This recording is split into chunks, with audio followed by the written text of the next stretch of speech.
La notion de développement est au cœur de toutes les discussions, autant dans les milieux populaires que dans les milieux intellectuels. Encore plus lorsqu'on parle du développement de l'Afrique, sujet de toutes les convoitises contemporaines. En 2020, nous célébrions 60 ans d'indépendance d'un certain nombre de pays africains. Il était donc nécessaire, du moins opportun, de faire un état des lieux de la question. Et quoi de mieux qu'un livre, quoi de mieux qu'une étude réflexive écrite pour pouvoir faire cet état des lieux. C'est à cette occasion que nous recevons ce matin M. Jean-Claude Elundu, auteur de Afrique, ton développement en question. Monsieur Elundu, bonjour. Bonjour, monsieur Amougou. Merci pour l'honneur que vous faites à Africa TV d'échanger avec son public sur cet ouvrage que vous avez commis en 2020 aux éditions L'Harmattan Cameroun. Tout le plaisir pour moi. Afrique, ton développement en question. Sur le titre, ton développement en question. Question est au singulier. Une seule question sur le développement de l'Afrique ou alors il y en a plusieurs? Oui, il y en a certainement plusieurs. Mais le fait de dire ton développement en question, ça exprime déjà, ça peut déjà laisser penser, entrevoir un doute dans la manière justement de percevoir ce développement-là. Et donc, d'où l'intérêt de se poser un certain nombre de questions pour atteindre ce développement. Encore faudrait-il qu'on puisse définir qu'est-ce qu'on entend par développement. Donc, nous imaginons certainement pour notre public qu'il y a une question générale et des questions secondaires qui découlent de la question générale.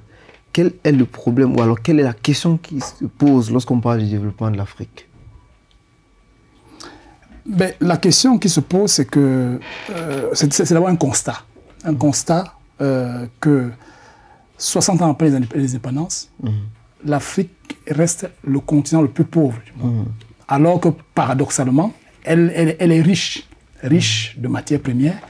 Et la question est de savoir, 60 ans après, qu'est-ce qui s'est passé pour qu'on ne puisse pas décoller? Donc comprendre pourquoi, non seulement pas pourquoi, mais comment donc en sortir.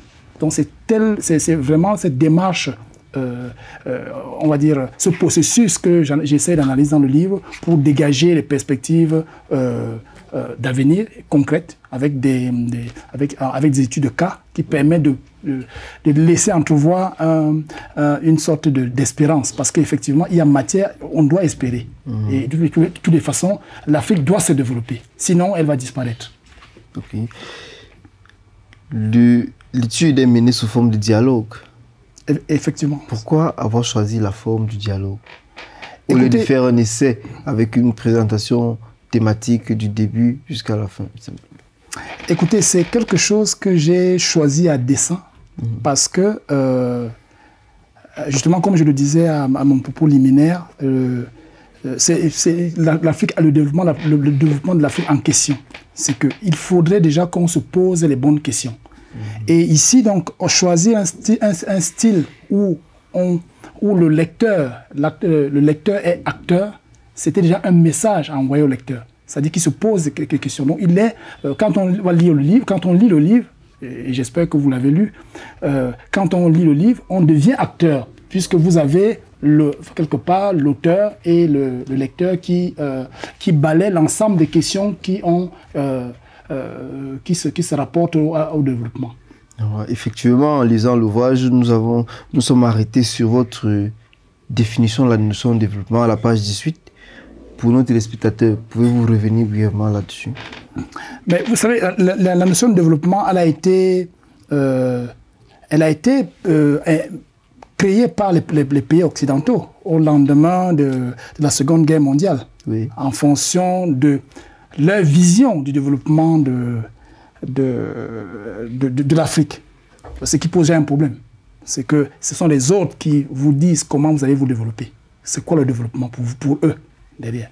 Donc, l'idée pour moi était de dire, voilà, on peut s'accorder globalement sur ce qu'on appelle le développement, mais ce sont les Africains qui doivent définir par eux-mêmes où ils veulent aller. C'est quoi cette notion de développement? aujourd'hui, on a plusieurs notions de développement. Vous avez le développement économique, le développement humain. Et tout ça, c'est des définitions sur lesquelles on peut s'accorder. Mais le propos pour moi était de dire ici que c'est à nous, c'est aux Africains de définir qu'est-ce qu'ils entendent par se développer. D'où donc cette définition où on va inclure l'économique, le culturel, le social, la santé. Et vous verrez que d'ailleurs, je fais allusion à la paix. Pour moi, il n'y a pas de développement sans paix. Or, l'Afrique, c'est un pays où la paix pose un problème. Sur le contenu de la notion, avant d'entrer dans le schéma ou la voie que l'Afrique prendra pour aller vers sa prospérité, si on n'emploie pas le mot développement, de manière simple, c'est quoi le développement? Le développement, c'est la capacité de pouvoir que l'essentiel d'un peuple, d'une population puisse s'épanouir économiquement, socialement et culturellement. De manière à ce que des problématiques telles que la santé, l'éducation, culture et économie. Or, c'est la version plutôt économique qui a été mise beaucoup plus en avant. Voilà. Très bien. Et à cet effet, qu'est-ce qui cloche dans la réception de cette dynamique de développement au niveau africain? Quel est le niveau d'incompatibilité entre la perception européenne et la perception dite africaine du développement, selon vous? Comme je le dis souvent, le problème du développement, c'est quoi? C'est que à partir du moment où vous êtes un paramètre dans l'équation de l'autre, ça pose des problèmes. L'Afrique doit définir sa propre équation. Comment? Et la résoudre. C'est-à-dire la vision. C'est la vision. Il faut avoir une vision sociétale. Cette vision sociétale. Où est-ce que je vais aller? Ce ne sont pas les autres qui vont vous dire nous, on va vous amener à tel niveau. On va peut-être en parler. L'industrialisation de l'Afrique. N'attendons pas que ce sont les autres que l'Afrique n'attende pas que ce sont les autres qui vont accélérer le processus d'industrialisation. Mais vous nous précisez également que ce sont les autres qui ont pensé le développement de l'Amérique latine. Oui. La Commission économique pour l'Amérique latine, la CEPAL, oui, a imaginé un certain nombre de projets qui ont permis aux grands pays d'Amérique latine d'atteindre un certain niveau d'industrialisation qui fait d'eux, pour la plupart des BRICS, aujourd'hui des pays dits émergents. Oui. Mais en Afrique, nous avons la Commission économique des Nations Unies pour l'Afrique. Oui. Qu'est-ce qui cloche, en fait? Ça, c'est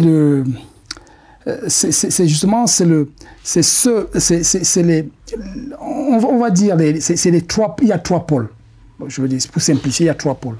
Vous avez le pôle occidental, Europe, États-Unis, pour simplifier. Oui. Le pôle de l'Asie, donc en principal la Chine, et le pôle de l'Afrique. Si on remonte à l'histoire, en 1884, on voit très bien, comme je le dis d'ailleurs au début du livre, on voit très bien que l'Afrique n'était pas programmée pour le développement, puisque l'Afrique était pourvoyeuse de matières premières, oui, alors que la Chine, elle, du fait de sa population, qui était un marché pour les Européens, la Chine était considérée comme l'usine du monde. Donc de ce fait-là, on lui sous-traitait, elle fabriquait. Mais sauf qu'en fabriquant, elle a trouvé des moyens pour pouvoir passer d'une industrialisation progressive jusqu'à arriver où nous sommes aujourd'hui. Donc l'Afrique, bien qu'il y ait toutes ces organisations des Nations Unies, elles sont quand même, il y a quand même le poids des Occidentaux dans ces organisations-là. À vous écouter et à vous lire également, on remarque un certain scepticisme par rapport à toutes ces organisations. Du coup, on se dit, c'est la faute aux autres. La conclusion, c'est la faute aux autres. C'est justement ce qu'on... là, vous revenez sur un point du titre de mon livre. à la base, le titre devait être plus long que ça. Oui. C'était de dire Afrique, ton développement en question. Et si l'autre, c'était toi? C'est-à-dire, c'est ce que je veux dire. Et si l'autre, c'était toi? C'est-à-dire que on est toujours en train de dire, si je ne fais pas ça, c'est la faute de l'autre. Hein? Donc, mon propos est de dire, oui, un constat. On va voir, on va remonter 1884, la colonisation, les indépendances, comme on le rappelle tout à fait avec les Lumumba, avec au Togo, avec le Mali. Il y a de bonnes raisons de dire l'autre est un frein pour nous, pour l'Afrique. Mais est-ce que ça suffit? Non, je ne pense pas. Et c'est ce que j'essaie par la suite, après avoir établi un état des lieux, pour dire effectivement, ceux qui pensent que c'est la faute des autres, ils ont des raisons de le penser. Mais est-ce que ça suffit? Non. Il faut aller plus loin. Il faut faire une introspection pour se poser justement les bonnes questions. Se dire, bon voilà, peut-être l'autre m'empêche d'évoluer, mais moi-même, le Cameroun, l'Afrique, hein, qu'est-ce qu'on fait? Puisque quand on remonte aux indépendances, les pères de l'indépendance, ils voulaient une Afrique unie. Mais on voit très bien que cette unité-là, elle a fondu dès 1963. En sortant de cette première phase de questions, d'échanges autour des écueils ou bien de la présentation de la notion de développement et des écueils au niveau africain, faisons un arrêt désormais sur les 3 pays que vous avez cités en modèle qualifié, dont le modèle de développement économique est qualifié de miracle. La Corée du Sud, le Botswana et l'île Maurice. Pourquoi ces 3 pays? Ben, le choix était de faire, donc, puisqu'il est question de... Parce que le livre n'est pas un pessimisme, le livre c'est une analyse objective. Objective, c'est-à-dire qu'on regarde vraiment, on se pose les bonnes questions. Et donc le livre, quelque part, pour dégager une perspective positive. C'est-à-dire, il y a certes des difficultés à atteindre un développement, et je précise pour revenir sur la notion de développement, le développement doit être pérenne. Le développement, ce n'est pas 5 ans, c'est pérenne. On devient un pays développé parce qu'on a mis en place un processus. Hein? C'est pas parce qu'on a eu un produit intérieur brut, c'est-à-dire une production de richesse de plus 6% pendant 5 ans, qu'on pense qu'on a fait des progrès. Donc, il faut que ça se sente dans la population et de façon à long terme. Donc, c'est ça aussi que j'appelle développement. Quand je parle de développement, c'est aussi cette progression dans la durée. Et ces 3 pays-là que vous citez, que j'ai choisi, c'était déjà de montrer que le développement est possible en Afrique. Donc, l'île Maurice et le Botswana. Ensuite, un pays comme la Corée du Sud, même si ce n'est pas les mêmes cultures, hein, c'était aussi intéressant de voir comment ce pays-là, qui était en 1960, qui avait le même niveau de richesse qu'un pays comme le Cameroun, en termes de produit intérieur brut. Il faut se dire que Séoul, si vous voyez les photos de Séoul en 1960, moi je me rappelle, ayant grandi dans des quartiers populaires, ce sont les photos, ce sont des images qui me parlent. Mais allez voir Séoul aujourd'hui. Bon. En plus de ça, la Corée du Sud, puisque dans le livre, il y a aussi question de démocratie, de gouvernance. La Corée du Sud s'est développée grâce à un dictateur. C'est-à-dire un dictateur qui avait une vision.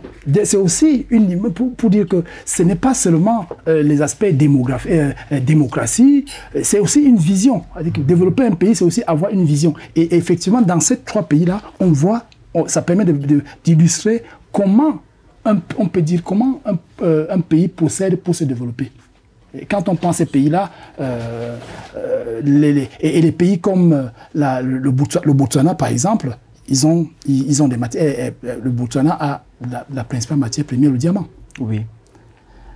Ce pays, quand le Botswana prend l'indépendance en 1967, les Anglais, quand ils partent de là, ils partent de là sans regret, parce qu'il n'y avait rien.